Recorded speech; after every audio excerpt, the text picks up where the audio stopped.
آج ہمارے ملک اسلامی جمہوریہ پاکستان میں جو کانسٹیٹیوشن رائج ہے وہ 1973 کا کانسٹیٹیوشن ہے، جسے ذوالفقار علی بھٹو کی گورنمنٹ نے بنایا تھا اور جو 14 اگست 1973 کو نافذ ہوا تھا۔ اس میں آج تک 25 ترامیم ہو چکی ہیں، جس کا آج ہم بہت ہی مختصراً جائزہ لیں گے۔ السلام علیکم، میں ہوں ارم ندیم۔ آئیے ٹاپک کی ڈیٹیلز دیکھ لیتے ہیں۔ کانسٹیٹیوشن فنڈامنٹل پرنسپلز کی وہ بک ہوتی ہے جس کے تحت ملک کا نظام چلایا جاتا ہے۔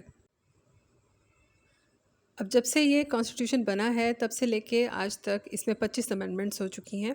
آج ہم اسی کا جائزہ لیتے ہیں۔ فرسٹ امینڈمنٹ یہ انیکٹ ہوئی تھی 4 مئی 1974 کو۔ ہمارا یہ کانسٹیٹیوشن 1973 میں آیا تھا، تو اس سے تھوڑا ہی عرصہ پہلے بنگلہ دیش ہم سے الگ ہوا تھا۔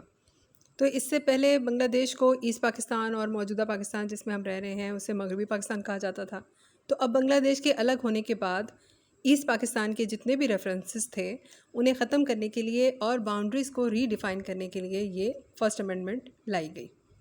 سیکنڈ امینڈمنٹ بھی ذوالفقار علی بھٹو کے دور میں ہی 17 سپٹمبر 1974 کو لائی گئی۔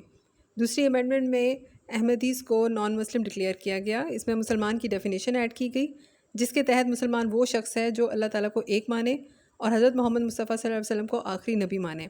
اب چونکہ قادیانی محمد صلی اللہ علیہ وسلم کو آخری نبی نہیں مانتے، so they have been declared as non-Muslims according to this amendment۔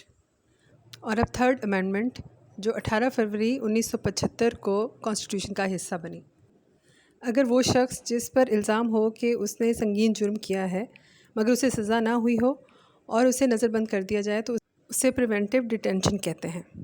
تو اس امینڈمنٹ کے ذریعے اس ڈیٹینشن کی مدت بڑھائی گئی۔ فورتھ امینڈمنٹ کے ذریعے پریونٹیو ڈیٹینشن میں ہائی کورٹ کو بیل دینے کا اختیار دیا گیا اور دوسرا مائنورٹیز کی سیٹ پارلیمنٹ میں بڑھائی گئی۔ ففتھ امینڈمنٹ کے تحت ہائی کورٹس پر کچھ ریسٹرکشنز لگائی گئیں اور کچھ پاورز کو کم کیا گیا۔ سکستھ امینڈمنٹ کے ذریعے سپریم کورٹ کے ججز کی ریٹائرمنٹ ایج 65 ایئرس اور ہائی کورٹ کے ججز کی 62 ایئرس کر دی گئی۔ سیونتھ امینڈمنٹ کے ذریعے پرائم منسٹر کو اختیار دیا گیا کہ وہ کسی بھی قومی معاملے پر اگر چاہے تو ڈائریکٹ ریفرینڈم کروا سکتا ہے، یعنی ڈائریکٹ ووٹ آف کانفیڈنس لے سکتا ہے۔ اب یہاں تک 7 امینڈمنٹس ذوالفقار علی بھٹو کے دور میں ہوئیں۔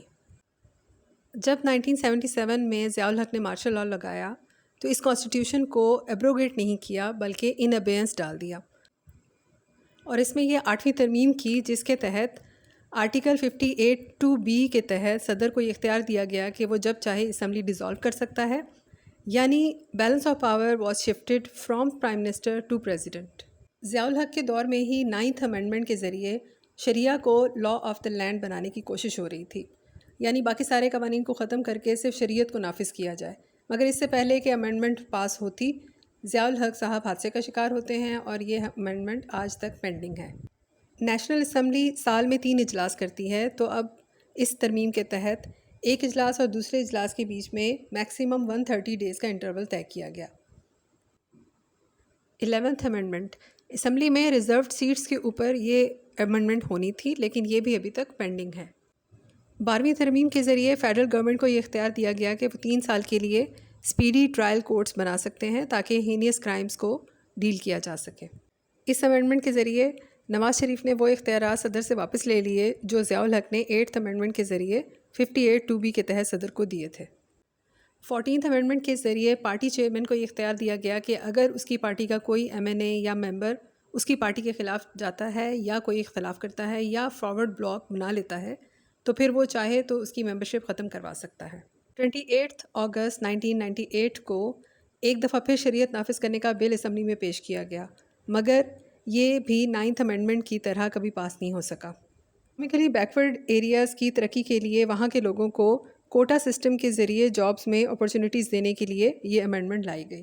اب 8th امینڈمنٹ جس کے تحت ضیاء الحق نے صدر کو اختیارات دیے تھے 58(2)B کے تحت اسمبلیاں ڈیزالو کرنے کے، مگر 13th امینڈمنٹ کے ذریعے نواز شریف نے 58(2)B یعنی صدر کا اختیار ختم کر دیا، مگر 17th امینڈمنٹ کے ذریعے پرویز مشرف نے دوبارہ 58(2)B کو بحال کر دیا۔ آصف علی زرداری نے 18th امینڈمنٹ کے ذریعے 58(2)B کو ختم کر دیا اور پروونسز کے اختیارات بڑھا دیے اور انہیں اٹانومی دے دی، اور اس امینڈمنٹ کے ذریعے ہماری گورنمنٹ انفیکٹ پارلیمنٹری فارم میں آئی۔ 19th امینڈمنٹ ججز کی اپوائنٹمنٹ سے ریلیٹڈ ہے۔ 20th amendment free and fair election کے بارے میں ہے۔ 21ویں ترمیم کے تحت دہشت گردی کے مقدمات کو نمٹانے کے لیے 2 سال کے لیے اسپیڈی ملٹری ٹرائل کورٹس بنائی گئیں۔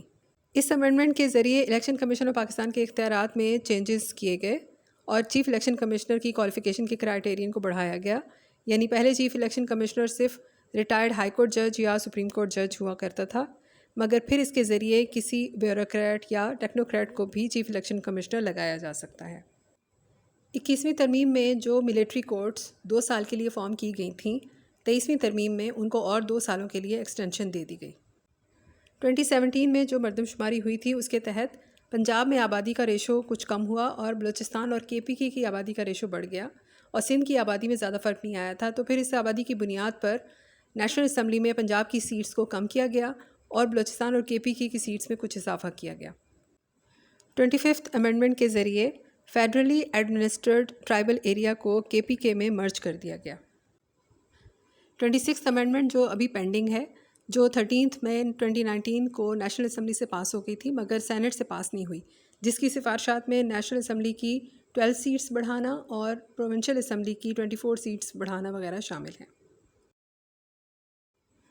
تو اس میں ہم نے دیکھا کہ 9th امینڈمنٹ، 11th امینڈمنٹ اور 15th امینڈمنٹ ابھی تک پاس نہیں ہوئی۔ ہم انہیں پڑھتے تو ہیں مگر یہ کانسٹیٹیوشن کا حصہ نہیں ہے۔